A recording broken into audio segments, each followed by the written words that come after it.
चुनावी सभा में पधारे मंचासीन अतिथिगण, सामने विराजमान पिता तुल्य बुजुर्गों, नौजवान भाइयों और मातृशक्ति, आज जो साफा आपने एमपी साहब को पहनाया है, आप सबकी तरफ से, खिमसर वासियों की तरफ से, उसके मान सम्मान को कभी कम नहीं होने देंगे और उस साफे को कभी नीचे रख के वोट नहीं मांगेंगे और ना ही रोकर वोट मांगेंगे। आज अगर हम वोट मांगने आए हैं तो विकास के नाम का वोट मांगने आए हैं।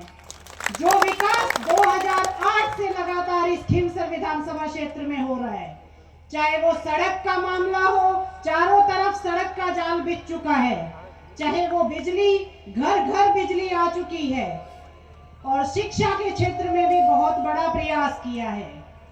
और फिर व्यवस्था आती है पानी की, तो थोड़ा बहुत पानी धीरे धीरे करके प्रयास जारी है।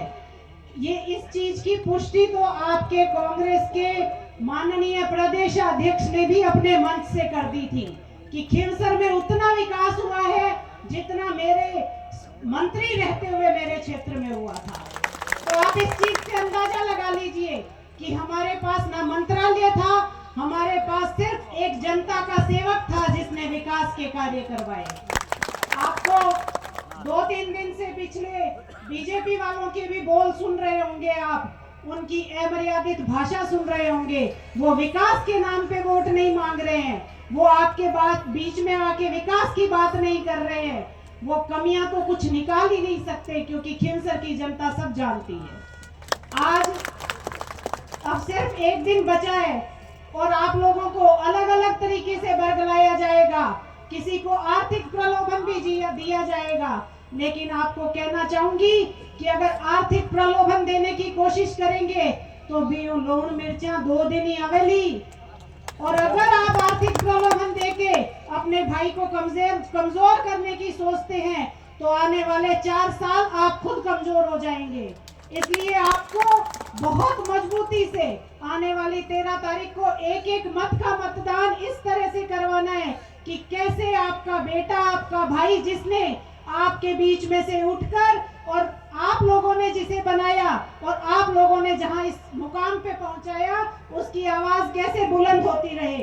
ये जिम्मेदारी आज खिमसर की जनता की है कि आप लोगों को एक एक होके लगना है, छोटे मोटे मन मुटाव भुला के आपको एक होके इस लड़ाई को लड़ना है, क्योंकि ये लड़ाई आपकी और सामने विपक्षी ताकतों की है जो एक हो चुके हैं। और इससे आप अंदाजा लगा लीजिए कि जब विरोधी ताकतें एक हो जाती है तो इसका मतलब आपका नेता बहुत ईमानदार है।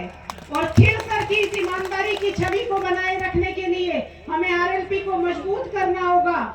अब कम समय लेते हुए मैं इतना ही निवेदन करूंगी कि 13 तारीख को आप ज्यादा से ज्यादा मतदान करके और अपने भाई को, आपके खुद के बीच में बनाए हुए नेता को इतना मजबूत कर दीजिए कि सरकारें भी घुटने टेक दे।